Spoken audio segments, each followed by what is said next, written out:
Est-ce que vous pouvez résumer votre histoire?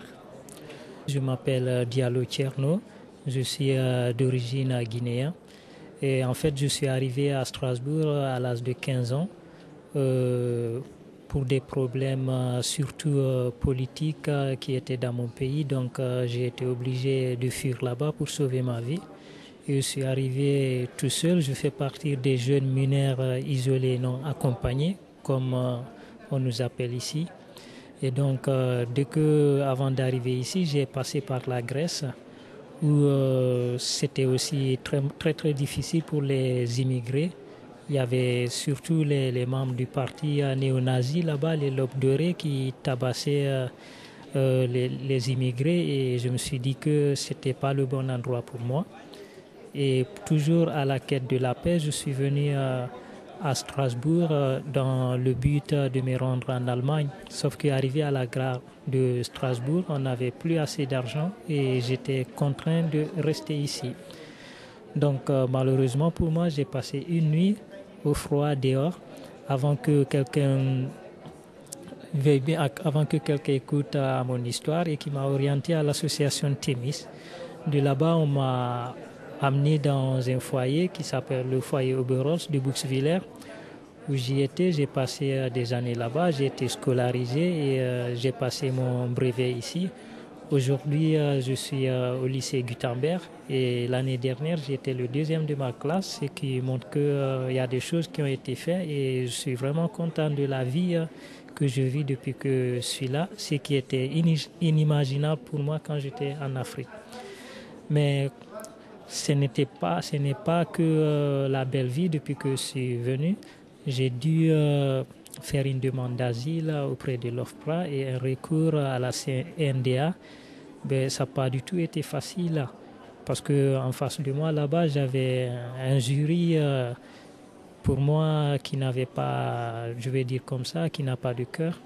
Et la personne qui présidait mon audience, il avait les yeux fermés carrément quand je lui racontais mon histoire à moi.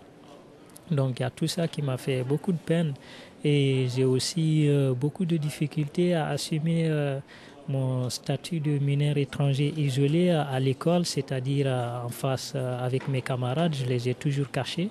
C'est tout récemment que j'ai commencé un peu à parler de moi.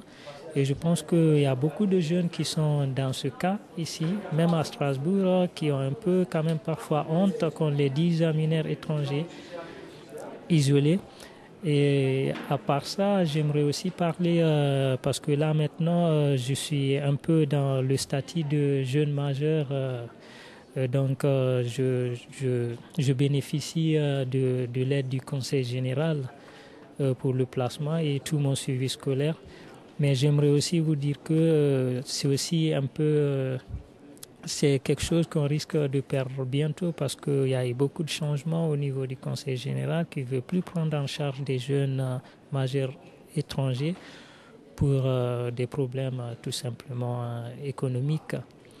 Et, à part ça, j'ai un projet depuis que je suis arrivé en France pour exprimer mon ressenti. J'écris tout ce que je vis ici sur un bouquin et j'aimerais en faire un livre plus tard pour pouvoir partager mon histoire, pour par exemple si un jour un jeune mineur isolé étranger tombe sur mon livre, pour qu'il se reconnaisse dedans, pour qu'il ne se sente pas seul, parce que c'est aussi un des problèmes majeurs du mineur étranger isolé qui est là, c'est le manque de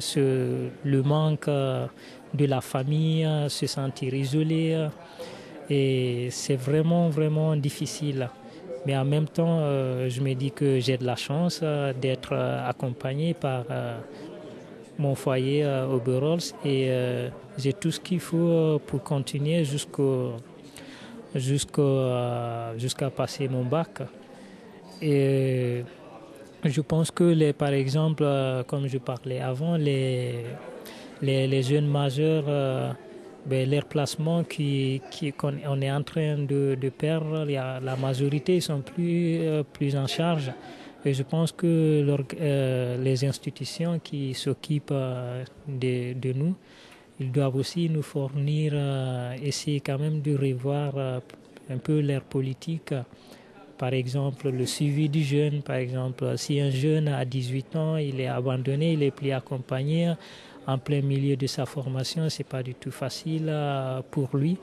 Et car aujourd'hui, rares sont les jeunes à 18 ans et un jour qui trouvent facilement du travail. Donc, il faut les suivre, il faut vraiment nous aider, il ne faut pas nous abandonner en cours de route, sinon tout ce qui a été fait auparavant n'aura servi à rien.